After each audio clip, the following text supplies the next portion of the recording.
Today I'm going to talk about discus fish behaviors, but even more important, I'm going to talk about how they establish their pecking order. We have the four fish that we're going to try this experiment with. They're in a 55 gallon. The first fish there was the small brown, that's blue, orange, and then big brown.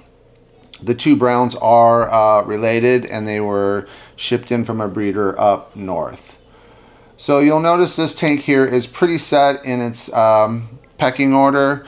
The big browns are dominant, the reds dominant, and then the oranges are the subdominant. But the new fish to this tank, he kind of hangs out by himself, and this is his brother who's kind of been accepted into the group.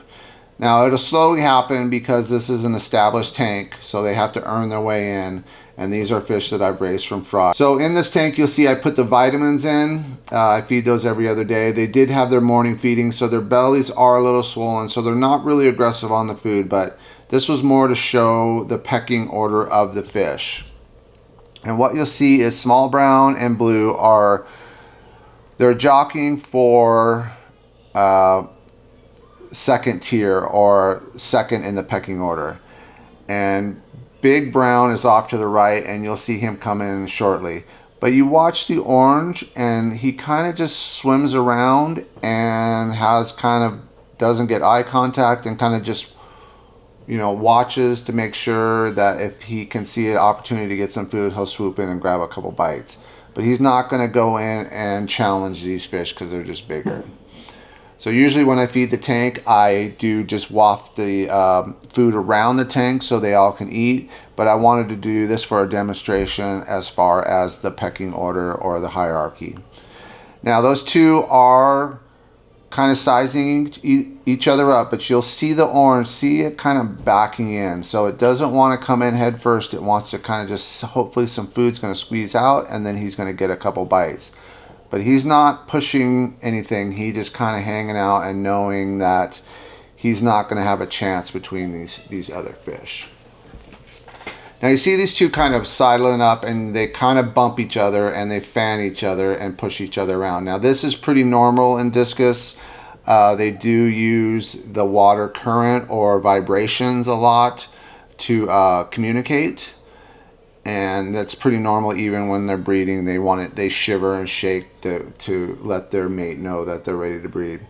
Now here comes big brown, and he's kind of checking out the situation. He has no fear. He can come in and get food whenever he wants.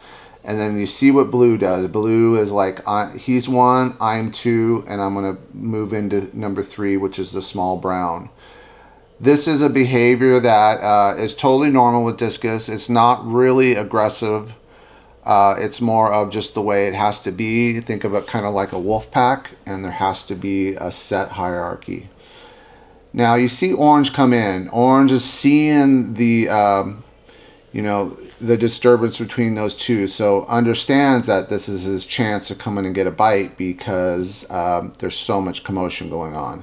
But you see those two going at it, and they're really jockeying for that second position.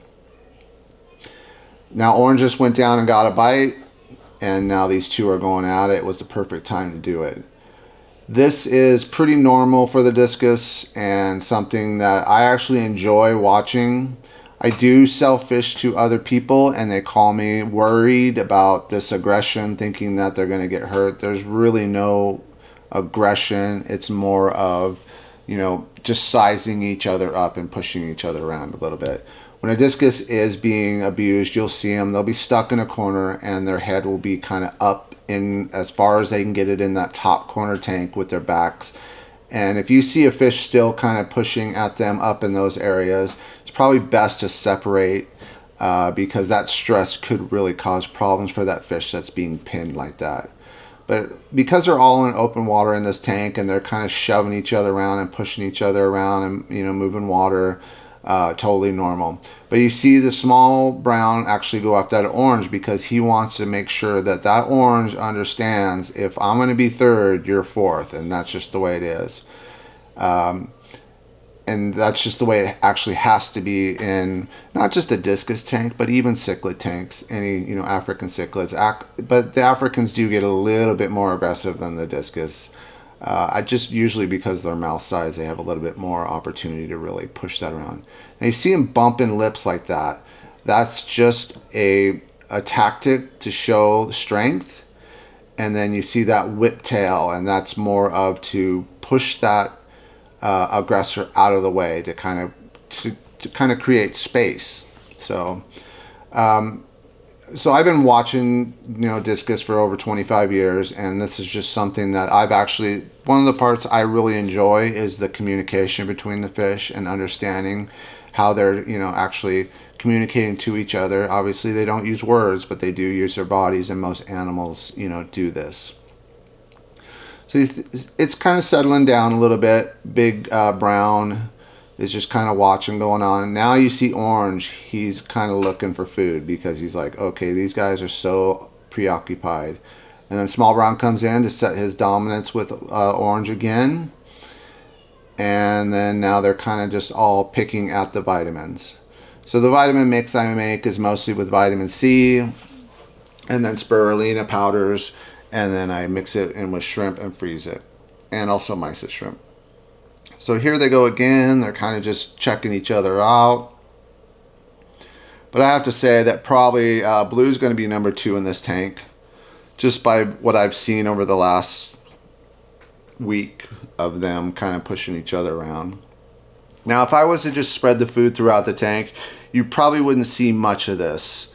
This probably goes on when I'm not around a lot more.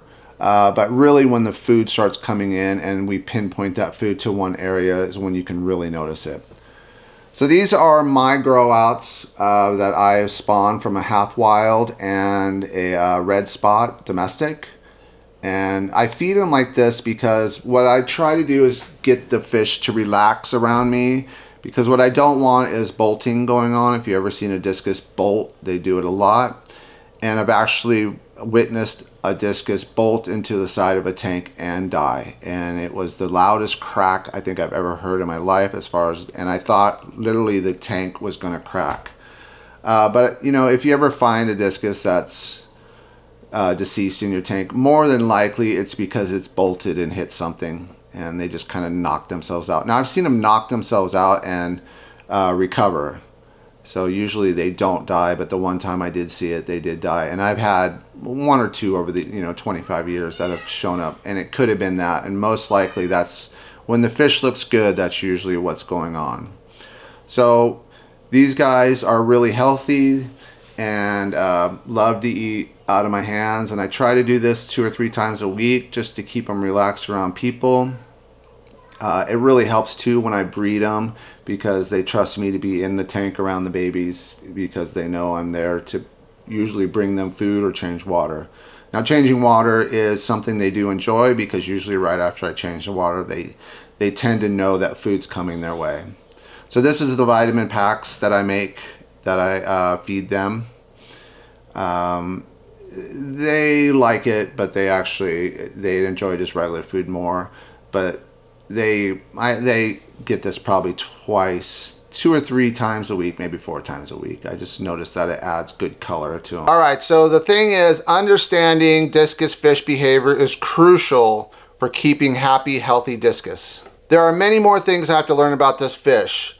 I've watched on the internet some misinformation and some regurgitating of talking points that I just don't agree with. That is why you really shouldn't miss this video. With 25 years experience, I'm here to separate fact from fiction.